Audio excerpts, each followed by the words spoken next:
Okay, Supervisor Goodman here.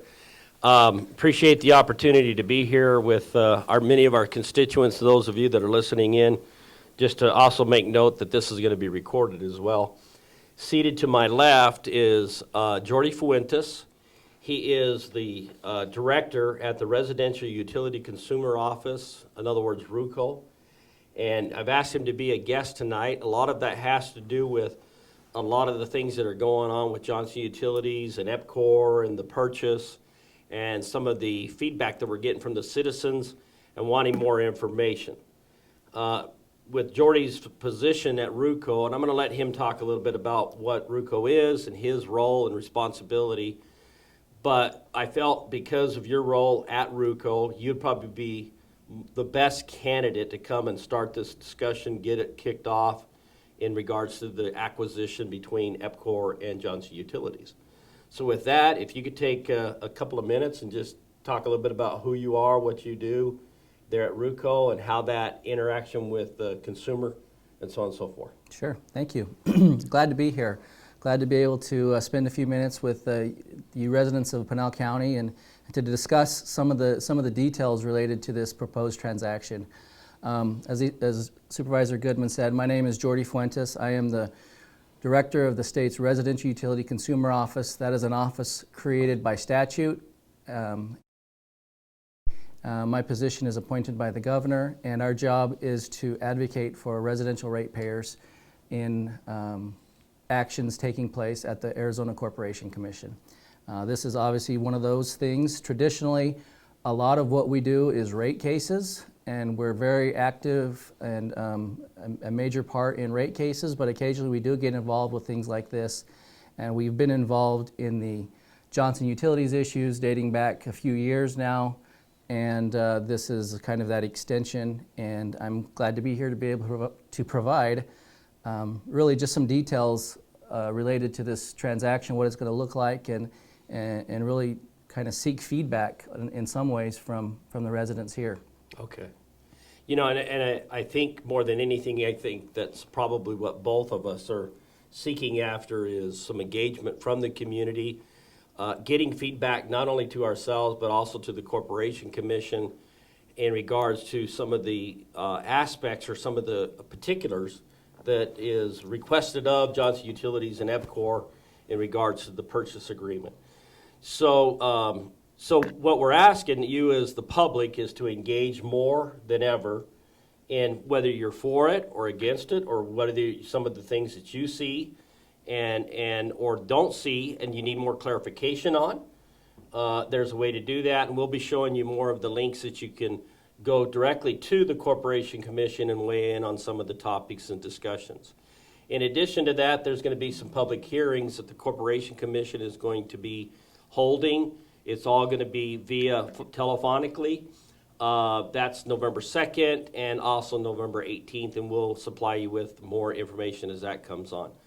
I'm also been told that EPCOR is also going to be holding some of their own public meetings in the middle of November as well, and so you'll be getting information on that. So with that being said, let's get into the meat and potatoes of all of this, if that's okay with you, Jordy. Absolutely. One of the things that Jordy did at our request and what he probably did on his own as well was to really break down some of the proposals that have been placed and before the Corporation Commission on their decision. And so maybe if you could take a few minutes and talk a little bit about some of those. I might have some questions regarding that. In addition to that, any of you that have questions, if you could just type them in on the comment page, we can make sure that we feed that information to Jordy so that he can discuss that as well. So go ahead, Jordy. All right, great. Well, I can't see the slides, but if we can move to the first slide with a number of bullet points. What I wanted to do was on this slide was just go through kind of a high-level discussion of the major points related to this proposed transfer of Johnson Utilities to EPCOR. And first and foremost is the transfer of JU's water and wastewater assets and their CCNN, which is their service territory, which is the territory given to them by the Corporation Commission to serve customers. That is being proposed to be transferred to EPCOR as well. There is an acquisition premium being requested by EPCOR of $63.2 million. There's also a debt application for debt financing that has been requested that the Commission allow for $10 million, which is also a part of this purchase. There's some other pieces of the agreement, indemnification clause, which are pretty standard and included. There is a request to dismiss 3 cases or dockets that are currently open before the Corporation Commission. We'll get into those in just a little bit. Ratepayers are being asked to pay for the transaction and integration costs. The rate case will continue to be litigated. That's a component of the transaction. And the transaction is requested to be approved by the end of the calendar year, which is very, very quickly. But that is the request, and we'll get into that in a minute. So, to the assets. Can we move forward on the slides? Thank you. The asset purchase. So what's being purchased here is not Johnson Utilities, the entity. This is actually purchasing of the infrastructure and the CCNN. Exactly what's included in that, we don't know exactly quite yet. The application had a lot of information, but there was a number of pieces missing from the application that we're still waiting for, and we hope to get that in the next week or so based on communication with the companies. I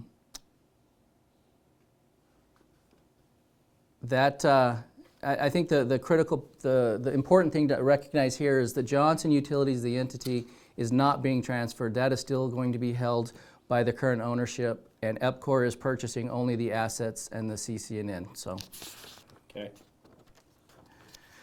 So actually, there would be a name change. I mean, just because of the app. Correct. There will be a name change. So EPCOR traditionally they have a number of systems throughout the state, and each of them is named something different. There's a system name assigned to it, but it's basically an EPCOR system. Okay. So it'll be EPCOR something. Okay. We don't know what that is yet, but I'm sure that's part of the coming filing. Okay.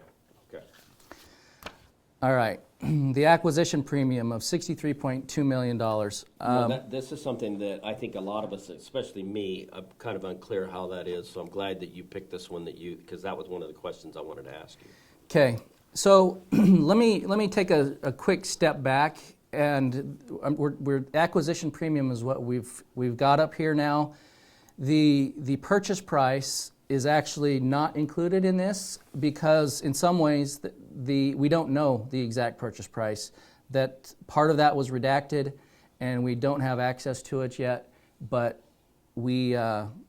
so I don't know the exact purchase price of the system yet. We haven't been given access to that, and I'll discuss that in just a little bit. Okay. And so the acquisition premium is typically the difference between the value of the utility and what is being paid. But there's a lot of unknowns at this point, so it's really difficult to say. But we do know a few things. Number one, that this regulatory or this $63.2 million will be carried as a regulatory asset. And that means that not in this current rate case, but in a future rate case, the company will seek recovery of that. Over which time period, we don't know exactly. The company did put out there potentially 25 years as a reasonable date. And so what that means is that $63.2 million will be amortized over a 25-year period or whatever the period of time is that the Commission ultimately approves. So what I'm hearing then, and correct me if I'm wrong, is it's an acquisition premium that actually the ratepayers will be paying over a period of time. That's correct. So this is not something that EPCOR is paying the current ownership of Johnson Utilities, but this is actually a premium that's going to be paid for by ratepayers to EPCOR for purchasing the utility. There was some language in the agreement talking about risk and about the risk of to the company and about this acquisition premium covering that risk. To which company? EPCOR? To EPCOR, sorry, yes. The risk that EPCOR, and this is to help them in protection of that risk? Yeah, I think to protect them from some of the risk. Okay. Yeah. And maybe, I don't know if you can get it, what some of those risks may be, I don't know. Well, I think that's left to be litigated and probably best left that way. Okay, okay. Um, And you say litigated in front of the corporation commission? Correct, right. Okay. Yeah, through testimony, through a legal process, there is a process. And, like I said, I'm here tonight to really gain an understanding of where the residents are here and how they feel about this. There's some who may say, we need George gone at all costs. It doesn't matter. The change in Johnson Utilities changed at all cost, or we need EPCOR in here at all costs. So it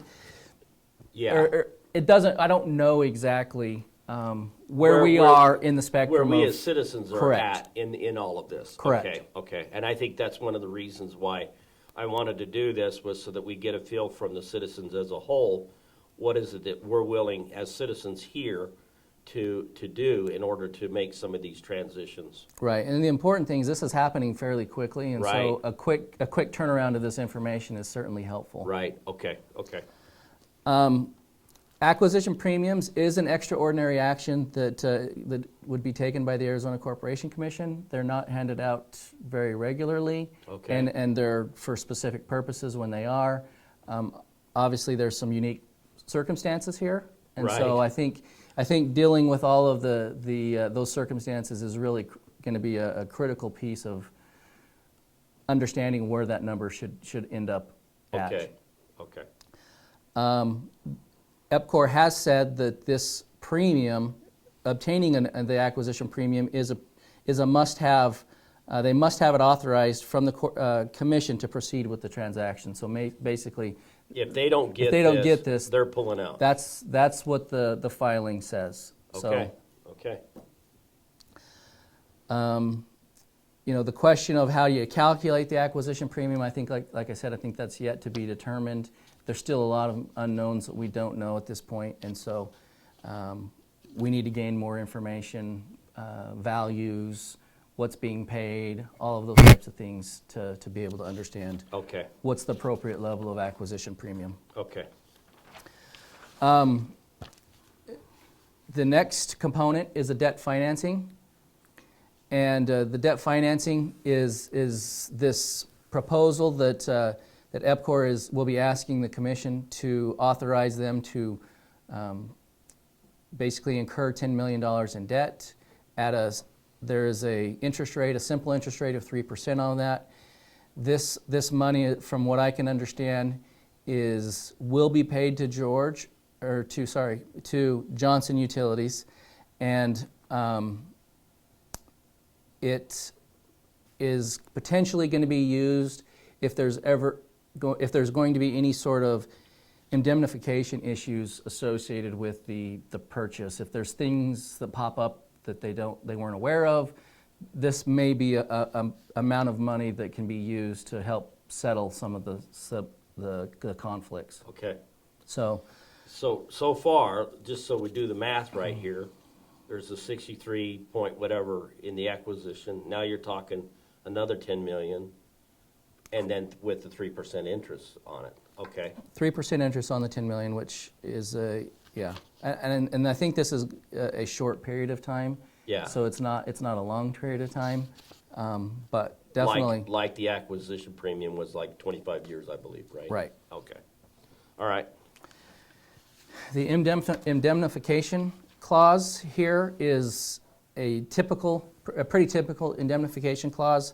It covered breaches in the agreement, excluded liabilities, environmental obligations, and ownership actions occurring before EPCOR took over as interim manager. So really a way to protect. Because there is a lot of some of those environmental issues, for one thing. Potentially. Lawsuits. Yeah. Yeah. There's a lot of things swirling around this. So. And they obviously, and I get that, they want to be indemnified. They're not the ones that created the problem in the first place. Right. Okay. I look at that as like they're looking for an standard insurance policy. Yeah, it's a standard part of a typical contract like this. Okay. Dockets that are proposed to be closed, or cases that are proposed to be closed. There's 3 of them, and the first one is the investigation of billing and wastewater quality issues of Johnson Utilities. That one is the docket or the case where the interim manager was implemented and put in place. Okay. So it makes sense in a lot of ways for that to go away. If there is a transfer, there's no more interim manager. Right. A lot of the So that one does make environmental issues, a lot of the things that were kind of at the head of this kind of go away. Okay. Okay. The other ones were the investigation into affiliate transactions, transactions between Johnson Utilities and entities related to Johnson Utilities like Ultra and Hunt, and/or related to George Johnson and his family members. So maybe go a little bit more in depth on Okay, that. so this is an issue that's being investigated currently that is as part of the previous docket that I just discussed, there was information came forward about some other entities and about monies that were being used, paid to these other entities, Hunt and Ultra being the entities in particular, but there were others as well. And there was a concern that, and in fact, there's some really, really clear language in some of the findings at the commission that there was basically no usefulness to these contracts, and that they didn't really understand why they were there. Yeah. And so there is an attempt now to try to go back and recoup these payments that were made to these entities and bring them back to Johnson Utilities for the benefit of the customers. And that, what we probably are aware of is what they call the clawback. So yeah, some people call it the clawback. It's definitely trying to pull To back recoup some of those. back some of the money that was spent on paid to these entities that didn't really have Any value. a lot of they provided very little, if any, value to Johnson the Utility utilities itself. Right. Which is ultimately the ratepayers were paying into Johnson Utilities, and then there was all these different entities that were supposedly giving value and back office basically support, but in those findings they're saying there was no need for those. Correct. There's a lot of information. There's a lot of work still to be done on that. Okay, rate case. but what they're requesting is that goes away. Correct. Okay. Which, Right. I think potentially has some value. So I think the number on that was what, close to 70 million? I've seen on it. the clawback? I have seen it as high as 75. I believe as high as Okay. 75. But yeah, Wow. so it's a pretty significant amount of money that's That's being asked to let it that's- go. I guess you could say it that way. I- Yes. Well, and I guess, yeah, I'm a very simple guy, so sorry. Okay. The last case, which is one that has been going on for a couple years now, it's evaluation of Johnson Utilities Certificate of Convenience and Necessity, and it was, I believe these docket numbers are up on the screen, so I won't read them out loud, but essentially what was happening here is there's 6 large property owners out here in Pinal County who are having access issues being able to access wastewater, water resources. I think the water is getting close to being resolved, but there's still significant On the wastewater wastewater capacity problems. Yeah. And essentially, these properties, because they can't tap into the treatment facilities and the sewer system itself, are wanting out of the Johnson Utility Service Right. Territory. Yeah. And what's being asked is that this docket be closed as well. Okay. What this means and how that is going to happen, I don't know yet. There are some legal issues that have to be worked out. You have interested parties, you have people that are filed this who need some sort of either final action, some sort of action taken by the Corporation Commission, and then you have potentially you have appeals and all these other legal rights that attach. So I don't know, the timing of all of this is going to be really So interesting. And so just a second or two on this particular topic then. Those 6 different landowners that are requesting those CCNNs be dissolved from Johnson. Their These are- portion of the CCNN to be Right. removed from These them. are particular areas that have been undeveloped anyway, Correct. correct? Large undeveloped properties that want to develop but can't. But they can't because they're being held, for a lack of a better word, hostage. However you'd like to put that. And I'll say it, they're being held hostage to the system itself. Okay, all right. And the disadvantage of that to, say, EPCOR, if they were to dissolve some of those CCNNs, is there a disadvantage to EPCOR?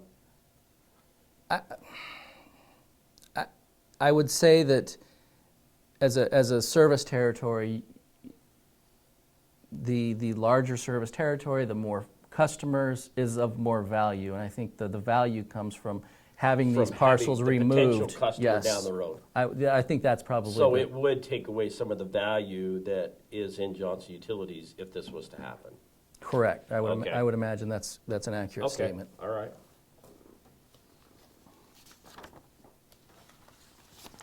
All right. The transaction and integration costs, these were not spelled out in specific, but they were given pretty good, they were identified pretty well. And so they want ratepayers to pay for all transaction and integration costs, not immediately. What will happen is EPCOR will cover the costs, and then they're asking for a deferral. A deferral basically means that you pay for these things in the future. They'll track them. They'll start, I think there's probably some interest and some other things that start accruing, and then in a future rate case, they would ask for those costs to be recouped. Okay.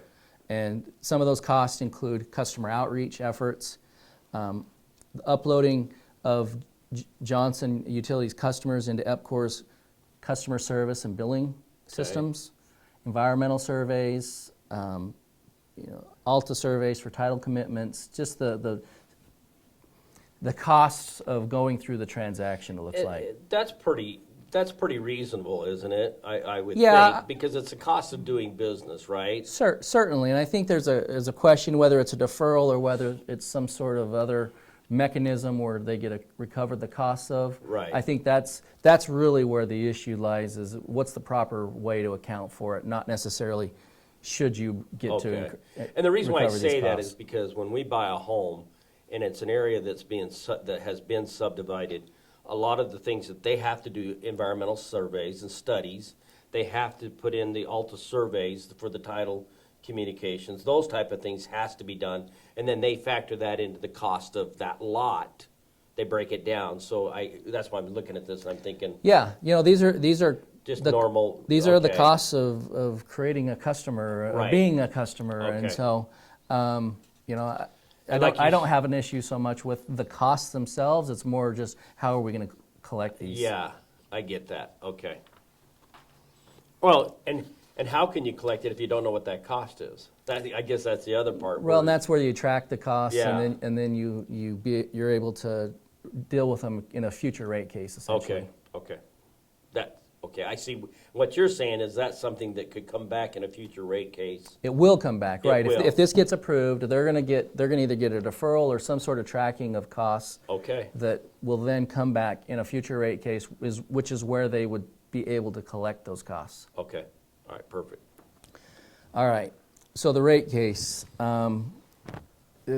the joint application is asking that the current rate case, which is filed under Johnson Utilities, I believe it was filed in February Of this year. of 2020. It was filed in February Okay. of 2020. We're in the middle of it. They almost deferred that from last year, too, in 2019. Weren't they talking about doing something back then? They were trying to get it filed, and I think we ended up with I believe it was February of, I may have my dates wrong actually, Okay. but it was either right at the end of the year or February. Okay. But it was, But they managed to push it down the road. yes, we have an active rate case before us for Johnson Utilities. That rate case, the request is for the water system an increase of $1.5 million per year, or a 12.1% increase. and the wastewater system of $5.6 million per year, or 28.57% increase. So, the way I understand the rate cases themselves, they can only ask for money that they've spent, correct? That's correct. So these dollar amounts here are dollars that have been spent since EPCOR's been in to correct some of the problems from the past. So there's two, you could think of a rate case as there's two real costs that you're trying to collect. There's expenses, which is just the daily running of a utility, and then there's the investments. Okay. The expenses is really what we try to do. We use what's called a test year. We use a 12-month time window. We look at what your costs were during that time window. We project them forward, or we use that same number as what your future expenses will be. And then there's also a recovery for investments. And the recovery for investments is really that component you were talking about, which is what you've already spent. It's really starting to collect on that money. Okay. The water and wastewater system, there's some unique situations with these cases, in that one of them is a operating margin rather than based on a rate base, which is very unique for a utility this size. One of the issues and one of the reasons for the acquisition premium is the rate base is significantly low, and so partially because a lot of what was the way investments are made. Yeah. If a developer puts in the infrastructure and gives it to the utility, that does not get to be counted as investment, and so that actually the utility gets it, but they don't get a recovery on those dollars, and so the rate base is really low in this utility because of a lot of the investments have been made by developers. By the developers. Correct. Which ultimately gets passed on to the consumer in most of the cases. In a roundabout way, maybe through the price of a house or whatever. But I get what you're saying. So with this particular utility, a lot of the infrastructure was built, the developers themselves put it together. A lot of it, yes. Okay.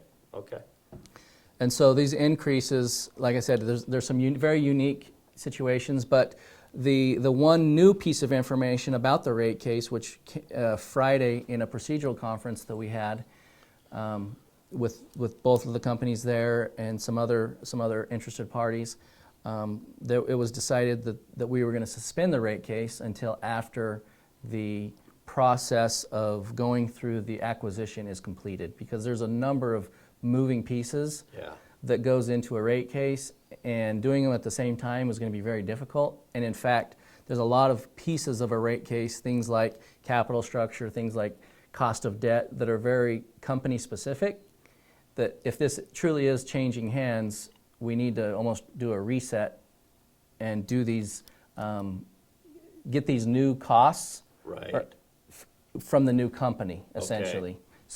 So suspending that seemed like the right thing to do. EPCOR agreed that it was the right thing to do, and it was done. So. Okay. And RUCO you guys were in favor of it too, right? Correct. We were actually made the request to have the procedural conference to deal with that. Okay. The timeline for this is very expedited. It's like I said earlier, the application was requested to have a December 31st, 2020 a decision before that date. Yeah. Which is very quickly. Just running through this really quickly, the application was submitted on October 5th. The Corporation Commission staff filed a letter of sufficiency on the 16th. The administrative law judge filed a procedural order on the 16th, the same day, setting forth a schedule of times, which is where the telephonic public comment sessions that you referenced earlier came from. They're that November 2nd at 6 p.m. And that's all on the screen now so that people Correct. And we'll be sending that information out as well. Correct. So we have these public comment sessions, direct testimony, which is for interveners, for commission staff, for those parties that are actually a part of the legal process. Okay. That's when our testimony on this is due, which basically gets submitted to the judge. And then that's fast. That's quick. It's very quick. Responsive testimony is due, which is basically a response from the company, I guess both companies in this Yeah. case, would be making a response with a hearing set for November 18th, 19th, and 20th. Okay. And so, do we get to do this in this expedited time frame? I'm not sure. There are some issues. One of those issues is the redacted agreement that was put forward. That was subject to one of the big issues that we had in the Friday procedural conference was getting access to the agreement so we can see the actual purchase price. We're having issues. Johnson Utilities does not want to provide that to us, even though we're a party. We sign confidentiality agreements. We do all the things that we're supposed to do, and they still didn't want us to do that. And so we're still working through that. I saw some emails today that they still might not want to provide it to us. I don't know yet. Yeah. We still have to But get the to the judge bottom of this. ruled on Friday that that stuff needed to be disclosed. Correct. The judge did rule on Friday that Okay. we needed access to this, and they needed to provide it to us. Okay. So we're still working through that. As I said earlier, there was a lot of missing pieces in the agreement that were still, what assets, what properties, what all Okay. of these things that were not included that we still need to get access to. One issue that I don't really want to touch on it very long, but it's Right. consolidation, just to make sure that there is an understanding that there are implications here. EPCOR has a system that's, their wastewater system are consolidated. They Right. have, I believe, 6 or 7. They keep buying some, so I don't know exactly how many they have right now, but they have a number, and those are all being consolidated.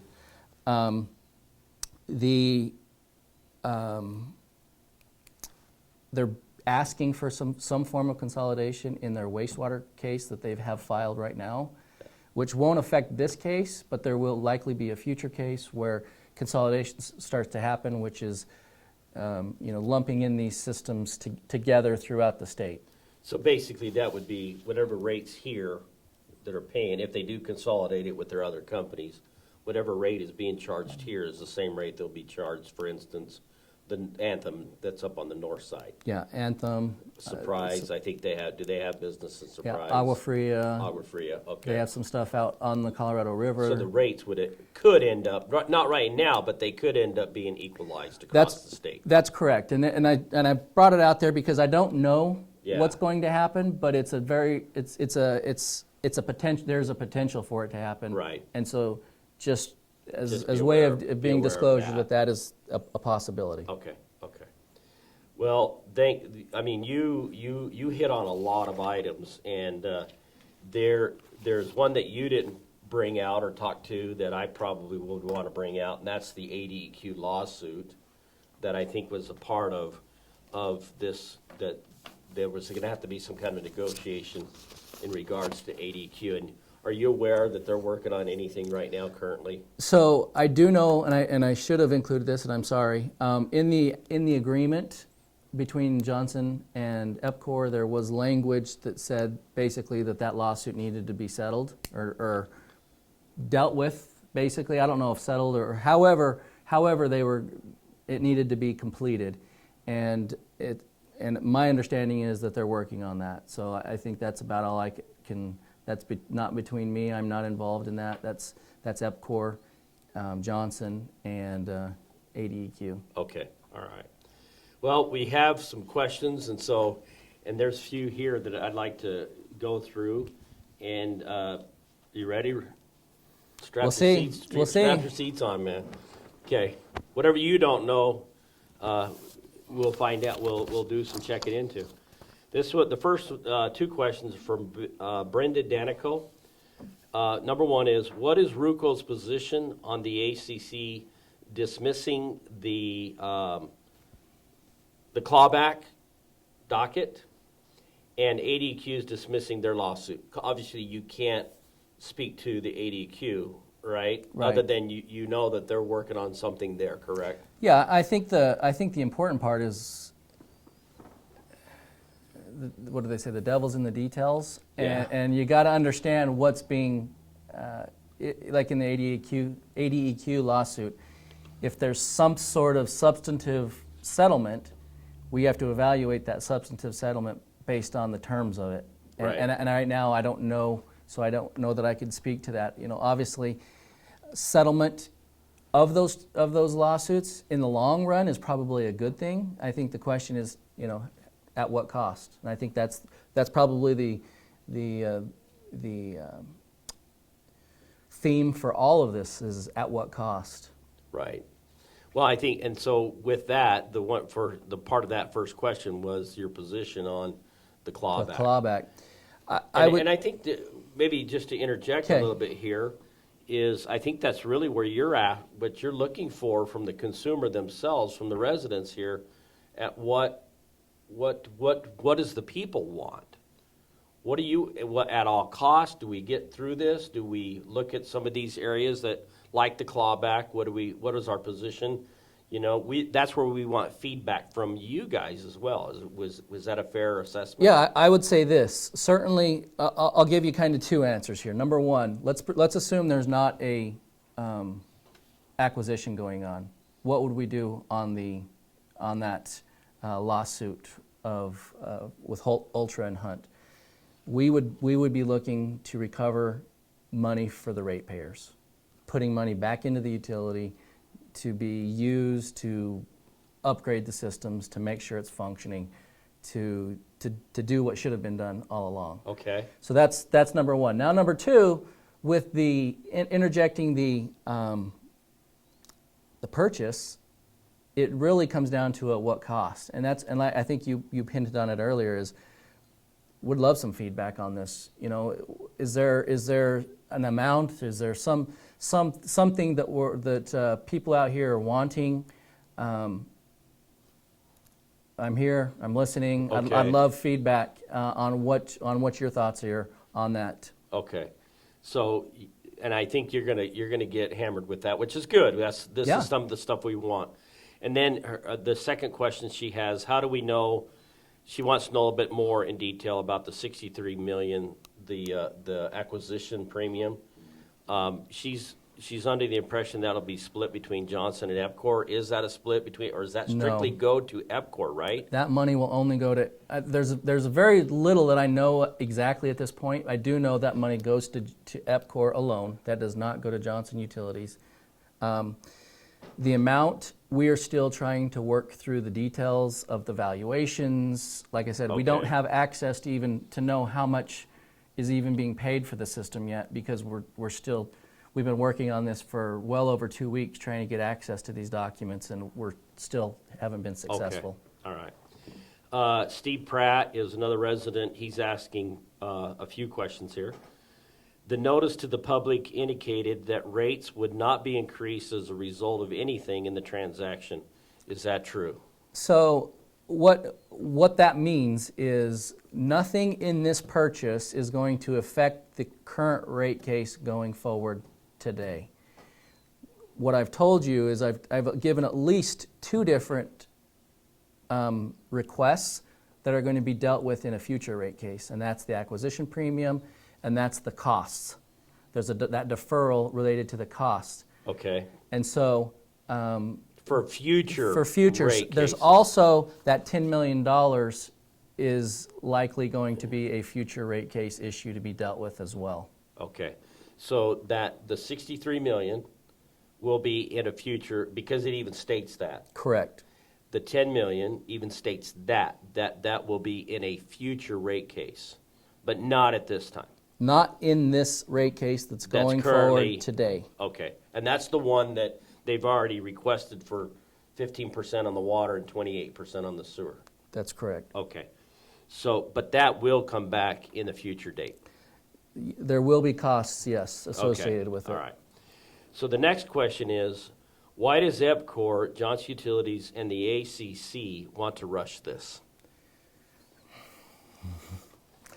That's a loaded question. That's a very loaded question, and I don't know. I don't have a good answer, truthfully. Right. I get that. I know that in the application it was stated that they want to get to making the investments as soon as possible, and so taking their motives pure, that's Right. that's the motive. that's been conveyed. And from my perspective, which is very limited, by the way, we've had to deal with this for a lot of years, okay? And it's taken a lot just to get it to the point where we are today. And there's a lot of things that are happening. In particular, the county itself and a lot of the developers out here, for instance, you've got the six developers that own land, the landowners, that haven't been able to do anything with their property for some time. And so there's multiple like that out towards Section 11. I don't know how many developers and landowners out there haven't been able to move any of their product over the years because of Section 11. There's no growth there. There's a moratorium.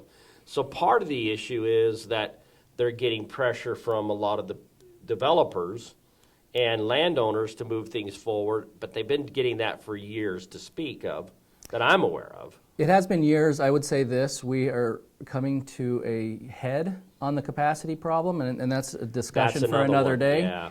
But we are running into problems. There's been discussions of 400 more homes connecting to the Pecan wastewater treatment facility and no more, unless we do some sort of expansion, an interconnection with Queen Creek. There's been a lot of things kind of thrown around, and we're going to have to come up with the solutions to fix that problem. Right. And Steve, I'm with you. This is something that really needs to be thought out, and really, we've put through a lot of this already through the years. What's a few more months or even a year working through some of this? Anyway, that's my own personal opinion. On that, this area there's the Home Builders Association is touting this area as potentially the #1 growth area in the country, and I don't have any reason to disagree with them. This is a very, very promising area, and the importance of getting this right long term is critical. And so I think that's where we are, and making sure that this is done right, it's done well, and that the residents here get to enjoy the benefits of a solid utility for years and years to come. Okay. The next question that he's asking, if the purchase price is less than $63 million, does that mean EPCOR is purchasing this utility for a negative price? I'd have to think about that. At a negative price,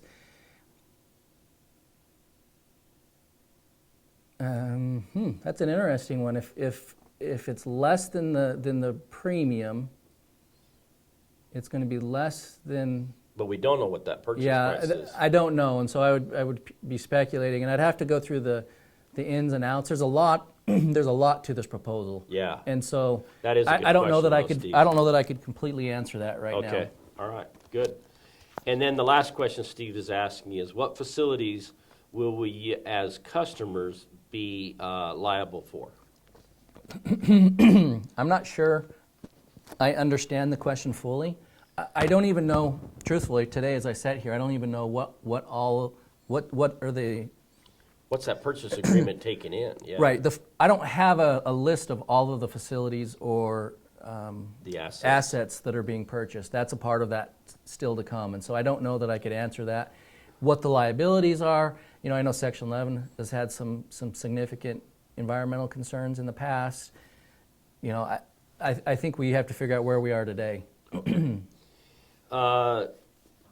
Jeannie Stockton, she's asking, is that an exorbitant premium when they will be earning a decent ROI? And what could be done to challenge that amount? That's a good question. That is a good question. So our job is and to... ROI is rate of... Return on investment. Return on investment. Yeah. And rate... Setting rates is a little bit different. There's a return on equity. There's a lot of other terms, and I could go through for hours talking about the terms of setting rates. Whether that's high or whether that's not, I think that's, in my estimation, we still have to get the details of the agreement to understand what that looks like. Whether that's high, whether that's low, I think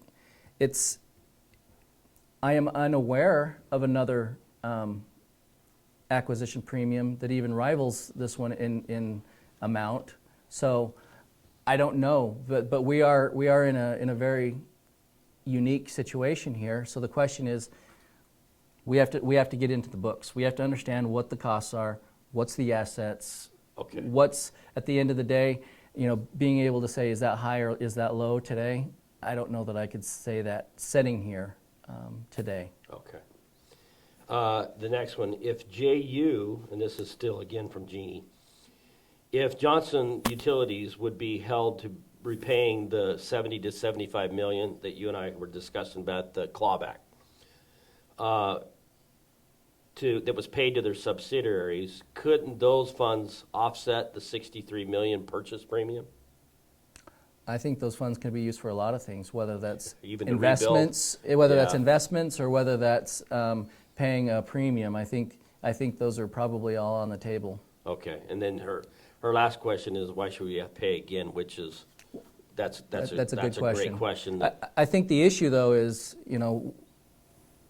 the request is that that docket goes away. And so, what does the commission do ultimately is the question. Are they going to say no? Do they say, we need closure to this before this gets handled? I don't know. Yeah. That's the commission's decision to And make. I think where more citizens engage in weighing in on some of the issues that you're bringing up right now, and the more awareness that you bring as questions that we have as citizens out here to the Corporation Commission, to you as our advocate, and to the county as the advocate as well. And we have a board meeting on Wednesday, whether or not we're going to intervene on the rate cases, on the acquisition. And so that still remains, whether or not we'll send that information out after we make a vote on that, whether or not we approved it as a board.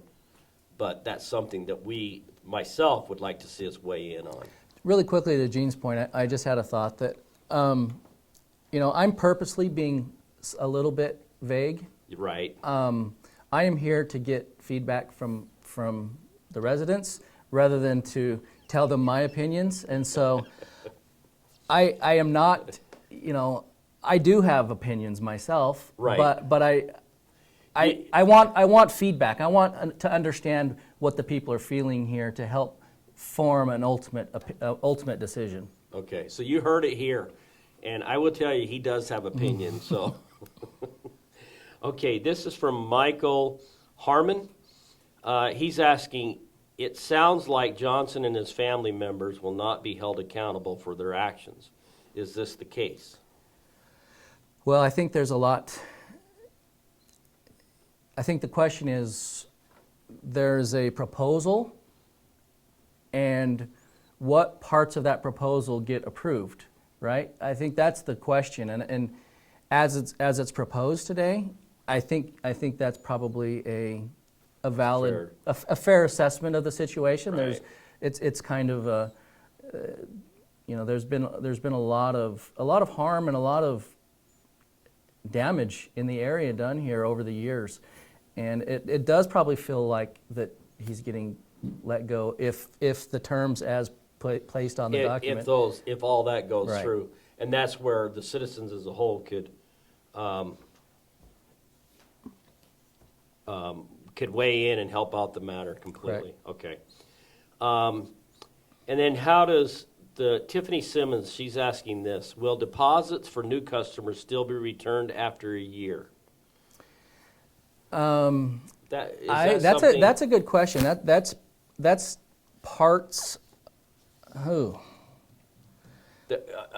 I would imagine the question is pertaining to the deposits that they've already paid with Johnson Utilities and then this Right. acquisition.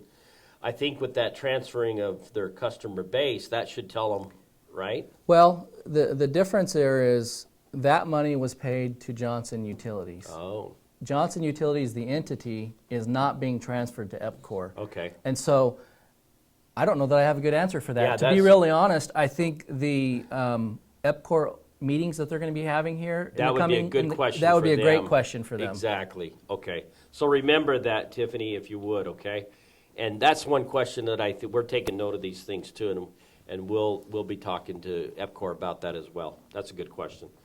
Okay, and then the next question is, how does this affect the pending grinders purchase. Pending grinders purchase. I'm not Maybe sure. I'm reading that wrong. That's how it was. So That's okay. maybe I know that there's a lot of specific projects that they're doing, like at a Section 11, Right. the expansion of the pecan plants. Maybe she's talking about some grinders that were needed for that, or maybe Some the of the lift improvement. stations. Okay, all right. I would say this: EPCOR is a very well-run company. They spend money. They make sure that their systems are run well, and I would imagine that if there's a need, a physical need for something, They're gonna they're commit to they're it. going to do it. Yeah.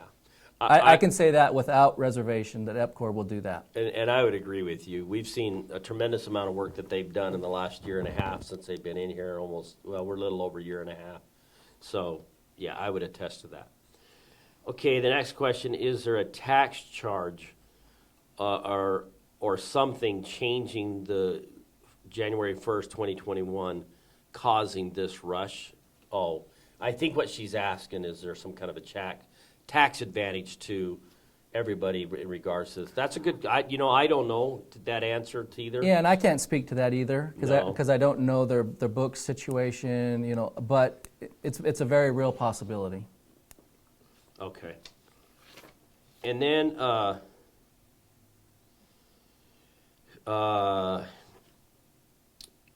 back to Steve Pratt again. He's got a couple more questions that I think that are pretty good. In the docket 0343, and I know you got all these down perfectly in your head.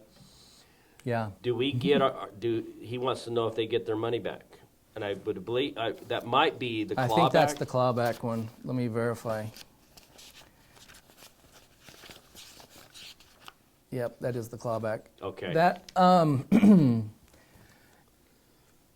what's being requested is that docket is administratively closed without moving forward with it. And so based on what they're asking for, I think Yeah. the answer is no. Now I think the question now is, what does the commission do?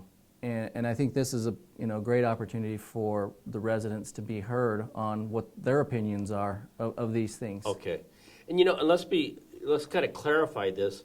Is this a request of EPCOR that those dockets be closed, or is this a request of Johnson Utilities? I don't know that I can speak to that. Okay. The application is a joint application filed by both utilities. Okay. So it's the terms of the agreement. I think Okay. that's the best answer I can give is that's the terms of the agreement. Both companies are asking for that, and so whether it's one or the other, I don't know. I think you can make some assumptions of who that, who's the ultimate benefactor of that going away. Okay. So, This is a really good question, and this, you've been doing this for some time. And so the question is, are the transaction and the integration costs offset by savings from better systems that exist today? So in other words, by improving those systems, which is what's going to happen, is that really would that not be considered a cost offset? are we if she's talking about like billing systems, customer service, is that the That system part I she's don't talking know. about? And Steve would be a young man. Oh, sorry, Steve. The cost savings, if we're talking about customer service and billing, it's likely to be negligible, any savings. And so the costs really are the costs of loading the new customers into those Okay. systems. Okay. I don't know that potentially there's a economies of scale benefit, but what that is, I don't know, and it's probably very difficult to quantify, to be real honest. Okay. And next question, is it legal to increase rates without providing notice that this filing proposes to increase the rates? In other words, they can't arbitrarily just raise the rates. Well, and I think they've been very clear that this request is not raising rates. They've said, the acquisition premium is at a future rate case, the $10 million is in a future rate case. All of these things are future. They're being requested now, but rates will be changed in a future rate case, and so that's the nuance there. But certainly, they're kind of softening the blow to us. certainly, There is an approval process that's going on now, even though the, you know, rates won't change until a future rate case. Okay, all right. And next question, what do we get for the $63 million? And how does this impact the consumer? This is a discussion you and I had. You get EPCOR. That's what you're getting. This is So we're paying them 63, or in essence, with this acquisition premium, the consumer or the ratepayers are paying that 63 million to EPCOR for them to come in and run the company, correct. to take it over. To take it over, to deal with the rate base issues, which means that there's not a large amount of revenues from rates. Okay. And so what they're asking for is this premium as a way to buffer against some of those risks. And ultimately, that premium will be paid at a future time. At a future risk. Okay, all right. One last question, it just was, and it was a question more for me, is what does the county, what do we believe the impact has been to our economy here within the county because of many of the deficiencies with Johnson Utilities? And that number is in the hundreds of millions over the years. You know, as I've talked to some of the developers and with the deficiencies within Johnson Utilities over the years, they've missed opportunities for new development to go on, and I know there's many of the citizens here that don't like to hear that, especially whenever there's talk about the deficiencies in the Johnson Utilities and talk about shortage of water. But just so the citizens understand something a little bit better, is that the effluent water that is being processed and everything else, that's not even being utilized effectively to where it's going back into the water table, or we're getting some type of a credit and being used properly there, and that hasn't happened for years. And so many other water companies out there, right, they're getting the credit for that effluent water. Yeah, a lot of utilities are using their cleaned effluent, essentially, and recharging it into the aquifer, getting a credit. That credit's then used to pump groundwater, and CAGRD charges are not being incurred because of that. And right now, we've got many customers that are in Johnson's service area that are being charged that CAGRD, that CRGRD that you're talking about. Correct. And so, and that's the premium that each ratepayer pays, and they're using that to go out and purchase water supply or bringing in additional water supply for the area. Paying for credits from the Central Arizona Groundwater Replenishment District, I think is the name of that. Yeah. Okay. All right, we're going to take this last question, or do we have one more time for? Do you have one more? That's it. Okay. The last question is from Jeff Brown.